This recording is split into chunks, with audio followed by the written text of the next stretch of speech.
for a hollow circular section, pi by 64 into d to the power 4 minus internal diameter to the power 4. So pi by 64 into 450 to the power 4 minus 400 to the power 4. So that gives you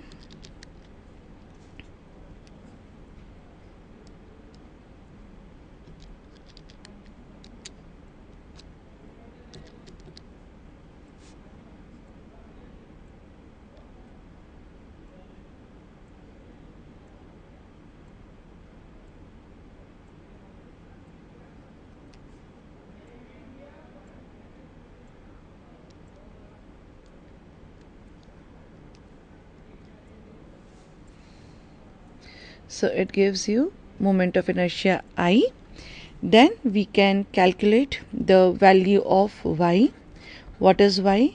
Distance of extreme fiber with respect to neutral axis. So if we take this our problem, this is the extreme fiber.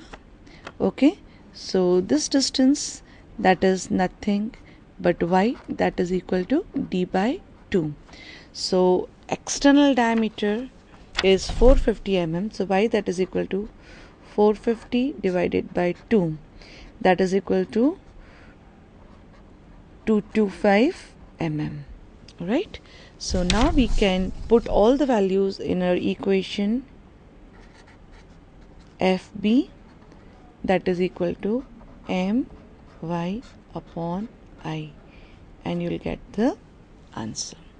Okay, so this is how, what was typical in this particular problem.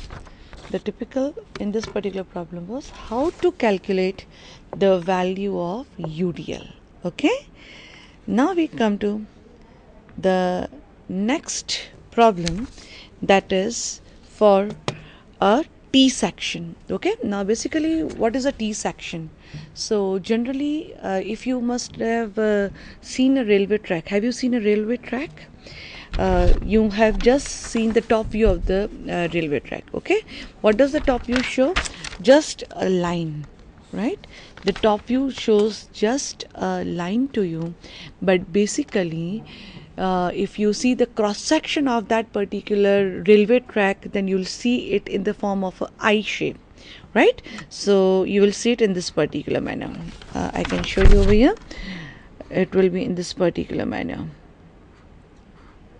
Okay, like this, and over here railway track, right?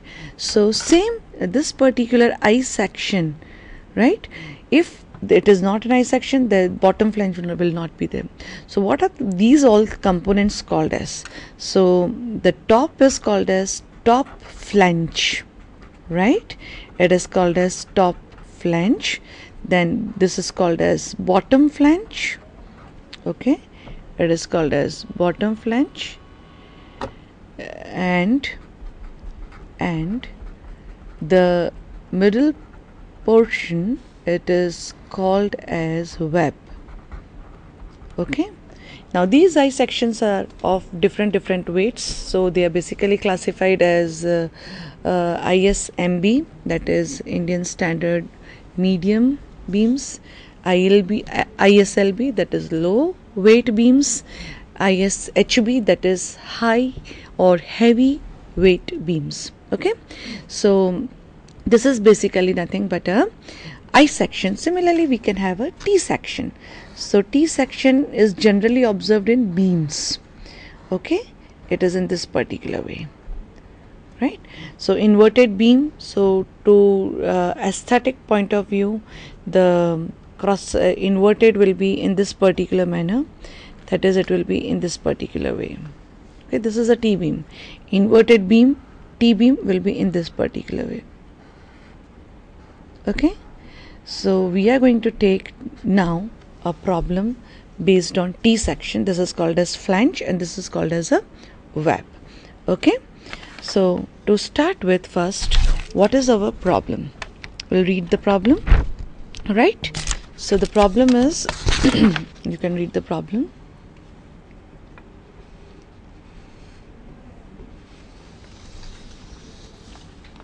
Okay, a cast iron beam of T section as shown in the figure is loaded as shown in the figure. That means over here they have given you a load diagram of the beam. You can see it is a which type of beam? Now you should know. We have studied how many types of beams? Simply supported beam, cantilever beam, overhanging beams, right? So this is basically a cantilever and simply supported combination, so it is called as a overhanging beam, right? So we have got a cast iron overhanging beam. Its cross section is a T section, which is shown in the figure.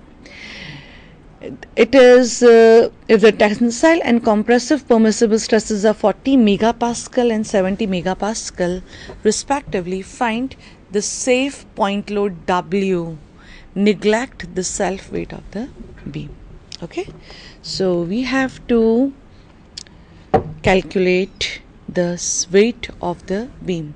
Now to calculate the weight of the beam, we have to use again our theory, that is my fire, that is M upon I is equal to FB upon Y is equal to E upon R, right?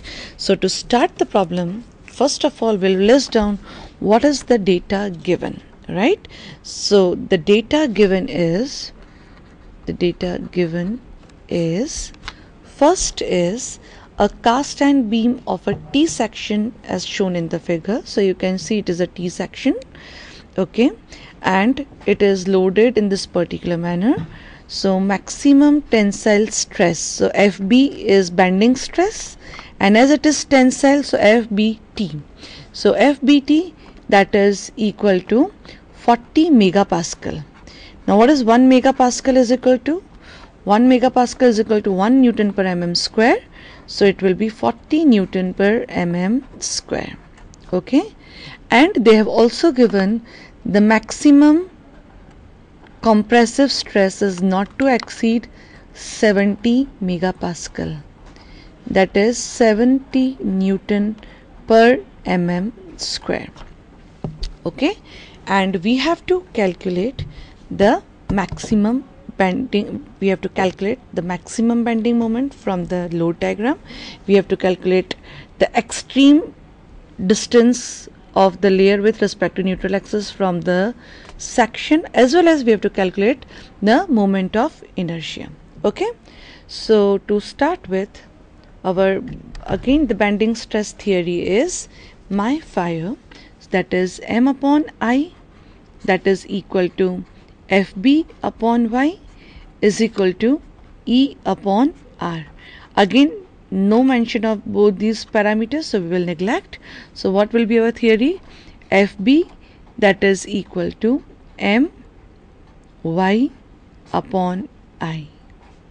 Okay, so step number one is to calculate the value of Y bar, that is to locate CG. Okay, now to locate CG, what is the important step you have to consider?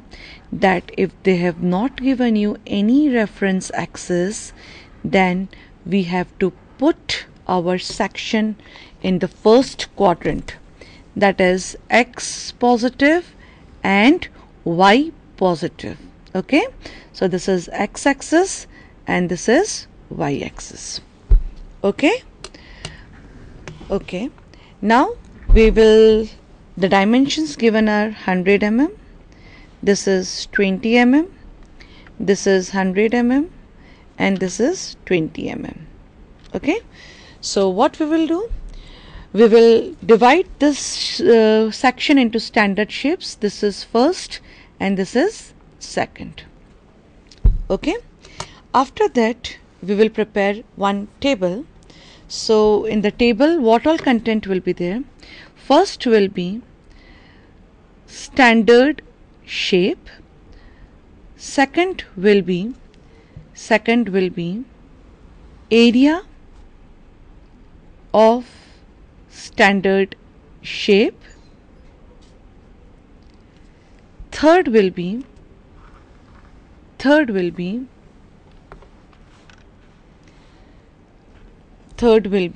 distance of CG of standard shape